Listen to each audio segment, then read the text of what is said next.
വണ്ടൂരിനെ പൊന്നണിയിച്ച് 2 വർഷങ്ങൾ പിന്നിടുമ്പോൾ ഹയ golden diamonds വാർഷികം പ്രമാണിച്ചൊരുക്കുന്നു വമ്പൻ ആനുകൂല്യങ്ങൾ. ഹയ ഗോൾഡൻ ഡയമണ്ട്സ്, വണ്ടൂർ. നിലമ്പൂരിൽ വ്യാപകമായി വോട്ട് കച്ചവടം നടക്കുന്നു എന്ന ആരോപണവുമായി സ്വതന്ത്ര സ്ഥാനാർത്ഥി പി വി അൻവർ രംഗത്ത്. 2 ലോറി പണം നിലമ്പൂരിലേക്ക് എത്തിയെന്നും നിലമ്പൂരിലെ ജനതയുടെ അഭിമാനത്തിന് ക്ഷതമുണ്ടാക്കുന്ന ഇത്തരം നടപടികളിൽ നിന്ന് പിന്മാറിയില്ലെങ്കിൽ നേരിടുമെന്നും പി വി അൻവർ വാർത്താ സമ്മേളനത്തിൽ പറഞ്ഞു. ഇവിടെ വ്യാപകമായ വോട്ട് കച്ചവടം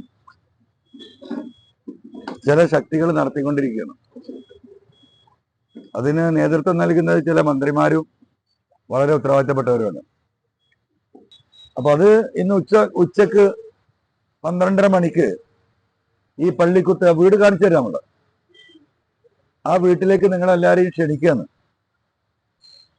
ഈ രീതിയിലേക്ക് തരം താഴുകയാണ് മരുമോന്റെ നേതൃത്വത്തിലുള്ള മന്ത്രിസംഘം. വലിയ പണച്ചാക്കുമായി 2 ലോറി പണം വന്നു എന്നാണ് കേൾക്കുന്നത്. നാഷണൽ ഹൈവേ ഒക്കെ 6 വരി ഉണ്ടാക്കി വളരെ വിദഗ്ധമായി ഒരു മുടക്കില്ലാതെ 16 വരിയാക്കി ജനങ്ങൾക്ക് റോഡിന്റെ വിസ്തൃതിയൊക്കെ വർദ്ധിപ്പിച്ചു കൊടുത്ത ഹൈലി ടെക്നിക്കൽ പേഴ്സണും കൂടിയാണല്ലോ പുള്ളി. കേരളം അത് കണ്ടുകൊണ്ടിരിക്കുകയാണ്. അതിൽപ്പെട്ട 1-2 വണ്ടി പണം ഇവിടെ വന്നിട്ടുണ്ടെങ്കിൽ നിലമ്പൂരിലെ സാധാരണക്കാരും പാവപ്പെട്ടവരുമായ കർഷകരെ വിലക്ക് വാങ്ങാമെന്ന് മരുമകനും സംഘവും വിചാരിക്കുന്നുണ്ടെങ്കിൽ അത് ഈ നിലമ്പൂരിലെ ജനങ്ങള്, കർഷകര്, മലയോര കുടിയേറ്റ കർഷകര് അത് നേരിടുക തന്നെ ചെയ്യും. അപ്പൊ അടിച്ചു മാറ്റിയ പണം അത് വോട്ടർമാർക്ക് കൈക്കൂലിയായി നൽകി അവരുടെ പ്രയാസങ്ങൾ മുതലെടുക്കാനാണ് ശ്രമമെങ്കിൽ അത് ഞങ്ങൾ തടയുക തന്നെ ചെയ്യും.